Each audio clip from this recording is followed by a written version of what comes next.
जय हिंद दोस्तों। आप सभी का स्वागत है मेरे साथ प्रज्ञान एकेडमी पर। मैं हूँ साक्षी शर्मा। तो चलिए स्टार्ट करते हैं।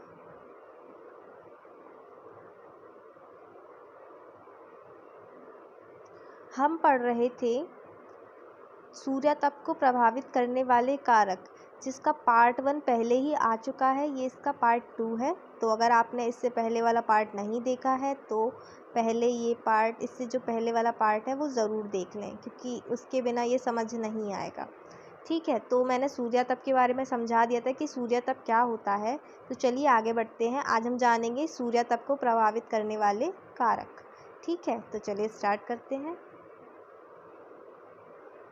सूर्यताप को प्रभावित करने वाले कारक निम्न प्रकार हैं, जैसे सूर्य की किरणों का सापेक्ष तिरछापन, दिन और रात की अवधि, वायुमंडल की मोटाई तथा अवस्था, सौर कलंकों की संख्या, पृथ्वी से सूर्य की दूरी, धरातल का रंग तथा प्रकृति, जल और स्थल का प्रभाव। अब ये सूर्यताप को प्रभावित करने वाले कारक कैसे, मतलब जैसे ये वो आ रहा है सूर्यताप या सोलर रेडिएशन जो आ रहा है, जिसे हम सूर्यताप कहते हैं। सूर्यताप हम जब कब कहते हैं, जब किसी एक निश्चित क्षेत्र में किसी एक निश्चित समय पर जितनी जो सोलर रेडिएशन की मात्रा जितनी भी प्राप्त हो जाती है, तो उसे हम जब मापते हैं ना, तो उसे हम कहते हैं सूर्यताप की इस क्षेत्र में इस निश्चित समय में हमें इतना सूर्यताप प्राप्त हुआ है ना। तो जैसे देखिए ये आ रहा है सोलर रेडिएशन पृथ्वी के पास। तो अब कई सारे ऐसे कारण हैं जिसकी वजह से ये प्रभावित होता है, कि जिससे पृथ्वी पर ज़्यादा आ रहा है, कम आ रहा है, किस क्षेत्र में ज़्यादा पड़ता है, किस में कम पड़ता है, तो इन सब चीज़ों से प्रभावित होता है। तो ये सब उसके कारण हैं जिनका हम अभी विस्तार पूर्वक अध्ययन करेंगे। तो चलिए आगे बढ़ते हैं। सबसे पहले पॉइंट आता है सूर्य की किरणों का सापेक्ष तिरछापन। ठीक है, अभी सापेक्ष तिरछापन कैसे है, जैसे कि आप ये देख पा रहे होंगे इस डायग्राम में, ये हमारा सन है, तो इससे जो सोलर रेज आ रही हैं, ठीक है, तो अभी यहाँ देखिए, यहाँ एकदम सीधी पड़ रही हैं ये, जबकि यहाँ कैसी पड़ रही हैं, तिरछी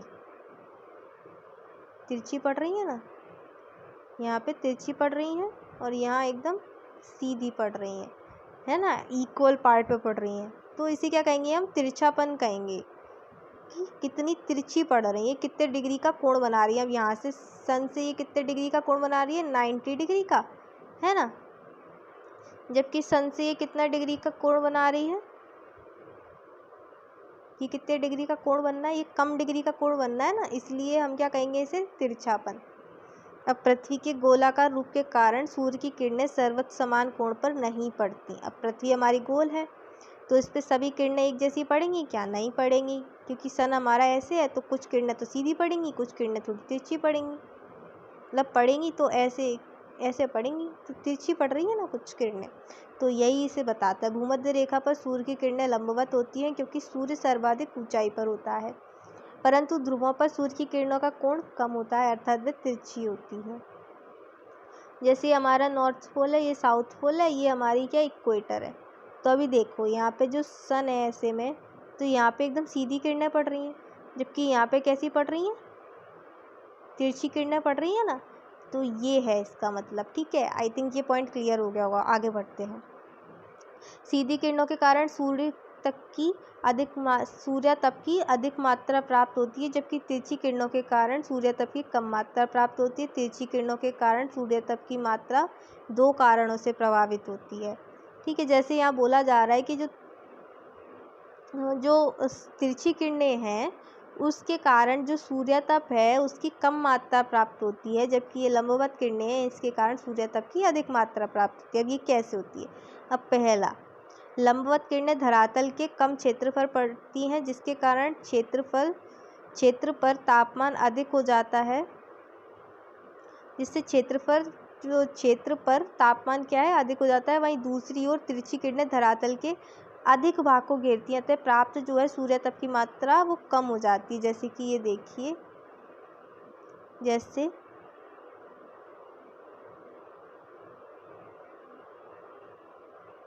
ये हमारा सन है, यहाँ से हमारा ये क्या आ रही है, सूर्य की किरणें। ठीक है, सूर्य की किरणें ये आ रही हैं। ठीक है, तो अब देखो ये कितने एरिया को घेर रही है? कम एरिया को घेर रही है, जबकि ये कितने एरिया को घेर रही हैं? ये ज़्यादा एरिया को घेर रही हैं, है ना। जैसे कि ये देखिए, ये सन है, ये इतने एरिया को घेर रही है, जबकि तिरछी किरणें इतने एरिया को घेर रही है ना। तो ये इतना सारा एरिया कवर कर रही है, जबकि ये सिर्फ इतना सा कवर कर रही है। अरे भैया, अब जब अपनी एनर्जी को एक जगह हम, जैसे मान लो मैग्नीफाइंग ग्लास में कभी रखते हैं, तो कई बार देखा होगा आपने कि सूर्य की किरणों में जब हम रखते हैं मैग्नीफाइंग ग्लास को, तो क्या होता है, कागज़ में कभी कभी आग लगती है, जबकि हम कागज़ को नॉर्मली अगर सूर्य की रोशनी में रख देंगे तो कभी कागज़ में आग नहीं लगेगी, है ना। क्यों लग जाती है? क्योंकि हम सारी जो किरणें होती हैं उनको एक जगह इकट्ठा कर देते हैं। अब जब किरणें फैली रहेंगी तो ऑब्वियस सी बात है कि वहाँ पे तापमान है वो कम, उसका जो सूर्य तप है वो कम मात्रा में प्राप्त होगा, है ना, सोलर रेडिएशन जो। तो इसका मतलब सिर्फ यही है, इतना सी, अगर आपको समझ आ गया होगा तो। वैसे बहुत सरल सी चीज़ है, वैसे आपको ये डायग्राम देखकर ही समझ आ गया होगा। सीधी किरणों को वायुमंडल की अपेक्षा पतली परत को पार करना पड़ता है, जिस कारण सूर्यतप की कम मात्रा ही वायुमंडल में नष्ट हो पाती है, जबकि तिरछी किरणों को वायुमंडल का अधिक मोटी परत से होकर गुजरना पड़ता है, जिससे सूर्यतप की जो अधिकांश मात्रा है वायुमंडल में ही नष्ट हो जाती है, तब प्राप्त सूर्यतप की मात्रा कम होती है। जैसे देखिए, ये हमारा सन है, ये हमारा क्या है, एटमॉस्फेयर है। पृथ्वी तो हमारी ये है ना। एटमॉस्फेयर क्या है, ये क्या है, हमारा एटमॉस्फेयर है चारों तरफ, ठीक है। तो ये सन है। तो अब ये क्या आ रही, सीधी किरण आ रही है, ठीक है। तो अभी ये क्या, इतने भाग को ही कवर कर रही है वायुमंडल के। अब तिरछी किरण आ रही है, तिरछी किरण को भी देख लो। अब ये क्या कर रही है, वायुमंडल के इतने पार्ट को कवर कर रही है, ठीक है। अब कौन सा पार्ट ज़्यादा है, ये वाला पार्ट ज़्यादा है ना, ये वाला थोड़ा कम है ना। तो अब ये इतने पार्ट को घेर रही है, बल्कि और यहाँ पे ये सिर्फ इतने पार्ट को घेर रही है वायुमंडल के। तो अब यहाँ से कम में से निकलना पड़ रहा है, कम मोटी परत में से। तो क्या हो रहा है, इसमें रुकावटें कम हैं, ठीक है। तो अब रुकावटें कम है, जिससे सूर्यतप की ज़्यादा मात्रा प्राप्त हो जाती है, जैसे भूमध्य रेखा पर। अब ध्रुवों पर क्या होता है, यहाँ तक जब आता है सोलर रेडिएशन, तो वायुमंडल की इतनी परतों से गुजरना पड़ता है कि जो सूर्यतप की मात्रा होती है वो ऑलरेडी कम हो जाती है। तो आई थिंक ये पॉइंट ही आपको क्लियर हो गया होगा। तो चलिए आगे बढ़ते हैं। सेकंड पॉइंट आता है दिन और रात की अवधि। पृथ्वी पर जैसे दिन और रात होते हैं, तो उससे भी सूर्यतप की मात्रा प्रभावित होती है। जैसे कि किसी स्थान पर सूर्य जितना ऊंचा तथा अधिक देर तक चमकेगा, वह उतना ही अधिक सूर्यतप प्राप्त करेगा। जैसे भूमध्य रेखा पर वर्ष भर दिन रात की अवधि समान होती है ना, अतः वहाँ सूर्यतप की अधिकाधिक मात्रा प्राप्त होती है। सॉरी। जैसे ये देखिए, आपको ये डायग्राम दिख रहा होगा, है ना। तो अब इसमें ये देखिए, ये क्या है, ये लाइन, ये क्या है, भूमध्य रेखा। ये बीच में जो लाइन आप सभी को दिख रही होगी, ये, सॉरी एक सेकेंड, ये है ना, ये जो लाइन आपको दिख रही है, ये क्या है, भूमध्य रेखा है ना। तो आपको ये दिख रहा होगा कि भूमध्य रेखा पर हर स्थिति में, चाहे पृथ्वी ऐसे हो, इस स्थिति में हो या इस स्थिति में, भूमध्य रेखा पर इक्वली सूर्यतप प्राप्त हो रहा है। जैसे कि ये देखिए, है ना, सूर्यतप इक्वली प्राप्त हो रहा है। जबकि ये नॉर्थ पोल है, ये साउथ पोल है, ये नॉर्थ पोल है, ये साउथ पोल है, ये नॉर्थ पोल है, ये साउथ पोल, सॉरी, ये नॉर्थ पोल है, ये साउथ पोल है, ये नॉर्थ पोल है, ये साउथ पोल है ना। तो कभी तो ऐसा होता है कि नॉर्थ पोल को ज़्यादा मिलता है, सॉरी एक सेकेंड, कभी तो ऐसा हो रहा है, ये पहली स्थिति में देखो, यहाँ पे नॉर्थ पोल को कम मिल रहा है, साउथ पोल को ज़्यादा मिल रहा है ना। अब यहाँ देखो, यहाँ साउथ पोल को ज़्यादा मिल रहा है, नॉर्थ पोल को कम मिल रहा है। अब यहाँ देखो, नॉर्थ पोल को ज़्यादा मिल रहा है सूर्यतप, साउथ पोल को कम मिल रहा है। अब यहाँ पे भी सेम, नॉर्थ पोल को ज़्यादा और साउथ पोल को कम मिल रहा है।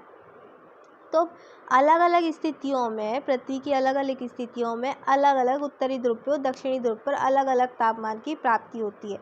जैसे कि ध्रुवों पर तथा उच्च अक्षांशों पर 6 महीने का दिन तथा 6 महीने की रात होती है। जबकि भूमध्य रेखा पर क्या होता है, वर्ष भर तापमान समान रहता है तथा दिन रात की अवधि भी समान होती है। तो इस वजह से क्या होता है कि जो मतलब सीधी किरणें पड़ने, एक तो सीधी किरणें पड़ रही हैं, ऊपर से जो समय है, जो दिन की अवधि है, वो भी सबसे ज़्यादा भूमध्य रेखा पर है। तो इस वजह से जो प्राप्त सूर्य तप होता है वो अधिक होता है, किसकी तुलना में? ध्रुवों की तुलना में, क्योंकि ध्रुवों पर तो 6 महीने लगातार रात होगी, 6 महीने लगातार दिन होगा, है ना। तो इस वजह से क्या है, ये अंतर देखने को हमें मिल जाता है। आई थिंक ये पॉइंट क्लियर हो गया होगा। तो चलिए आगे बढ़ते हैं। तीसरा पॉइंट है वायुमंडल की मोटाई तथा अवस्थाएं। तिरछी किरणें वायुमंडल के अधिक भाग को पार करती हैं, जिससे उनकी बहुत अधिक शक्ति वायुमंडल में ही नष्ट हो जाती है। वायु में मिली जलवाष्प तथा कार्बन डाइऑक्साइड जैसी गैसें सूर्य की किरणों को बहुत अधिक शक्ति स्वयं सोख लेती हैं, जिससे धरातल के उस भाग में अपेक्षाकृत कम गर्मी मिल पाती है। यही कारण है कि उष्णकटिबंध के बाहर कम और उसके अंदर अधिक गर्मी होती है। जैसे ये देखिए, ये हमारा अर्थ है, ठीक है। अब ये सीधी किरणें आ रही हैं, अब ये तिरछी किरणें आ रही हैं, है ना। जैसे मैंने अभी ऊपर समझा चुकी हूँ आपको कि ये तिरछी किरणों को वायुमंडल के इतने पार्ट में से गुजरना पड़ रहा है, जबकि सीधी किरणों को वायुमंडल के कितने पार्ट में से गुजरना पड़ रहा है? बस इतने से पार्ट में से। तो ऑब्वियसली यहाँ पे क्या है, अगर इतने पार्ट्स में से गुजरेगी तो यहाँ पे इसकी एनर्जी वेस्ट होगी।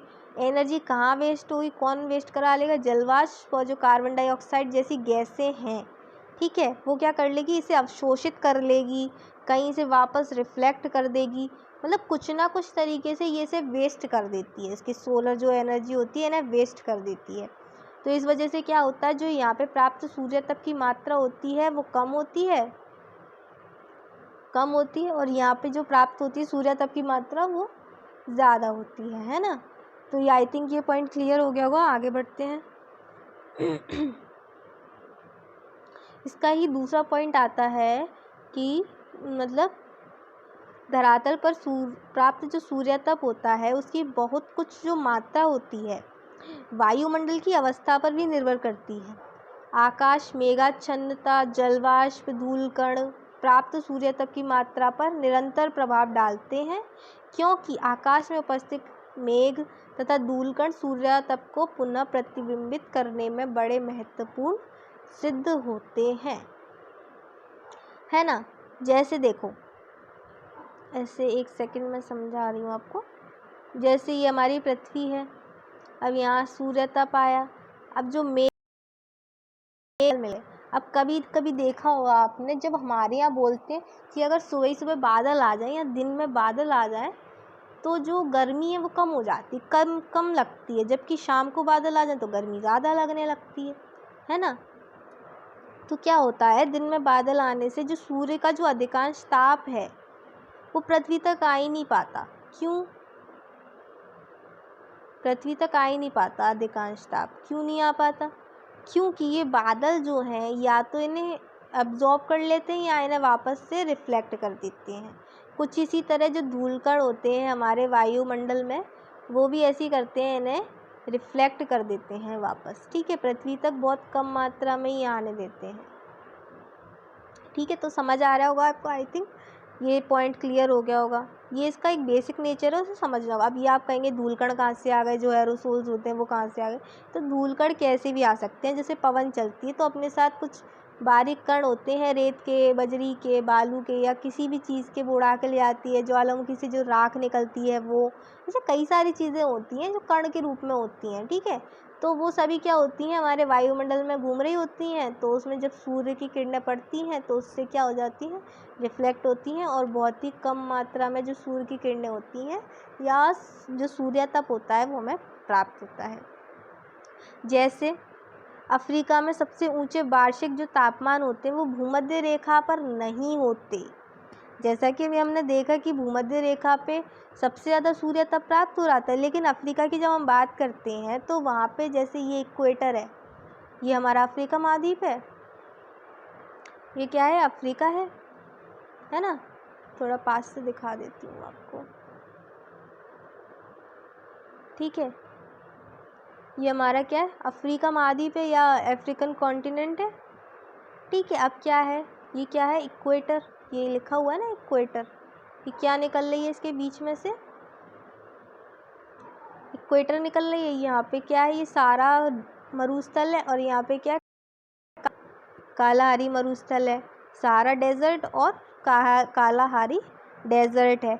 अब क्या होता है, जो वार्षिक तापमान प्राप्त होता है वो इक्वेटर पे प्राप्त नहीं होता, बल्कि कहाँ प्राप्त होता है, ये जो ट्रॉपिक ऑफ कैंसर और ट्रॉपिक ऑफ कैप्रिकॉर्न है, यानी कि जो कर्क रेखा है और मकर रेखा है उसके यहाँ पे, ठीक है, यहाँ पाया जाता है।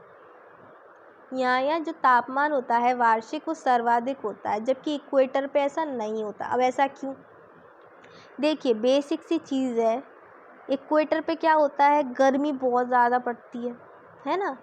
तो अब क्या होता है, गर्मी ज़्यादा पड़ने से भैया पानी का वाष्पीकरण भी ज़्यादा होगा। अब पानी का वाष्पीकरण ज़्यादा होगा तो उससे क्या बनेंगे, जलवाष्प बनेगा।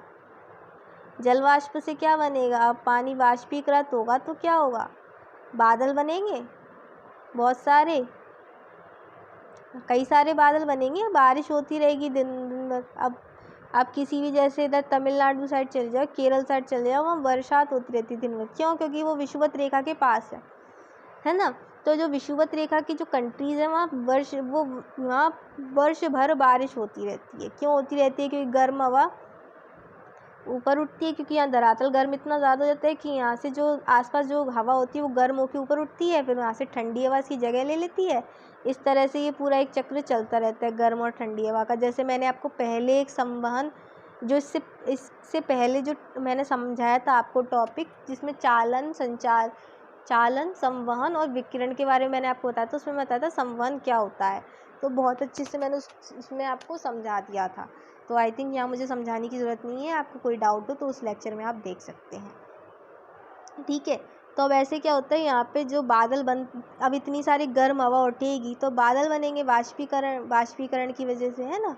तो बादल बनेंगे तो क्या होगा, जो सूर्य तप आएगा इसे वापस क्या कर देगा, रिफ्लेक्ट कर देगा, इसे ऑब्जर्व कर लेगा।